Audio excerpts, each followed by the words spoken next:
This is the newest addition to my little Disney family. I've got Fantasia Mickey, life size.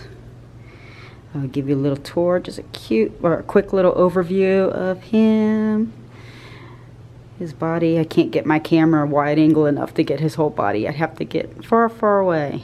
And I don't have enough space to get that far. So, this is him. He's basically a paper mache creation. He's got a PVC stand, and he's made out of just brown crafting paper, glue, foam, cardboard, plastic bottles, just a bunch of random things, and just painted with some crafting paint.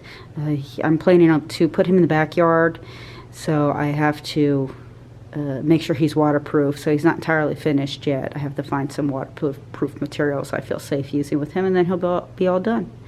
And he needs his little broomstick buddies, and then he'd be ready to go in the yard. It'll be like the Hollywood Studios display at at Hollywood Studios in the front. There's that big Fantasia display in the front gate. That's what inspired me. So that's the look I'm going for. So there he is. I also did another tutorial on there's actually a tutorial of how I did it on another channel, if anybody's interested in seeing something like that. But this is for all you crazy Disney people.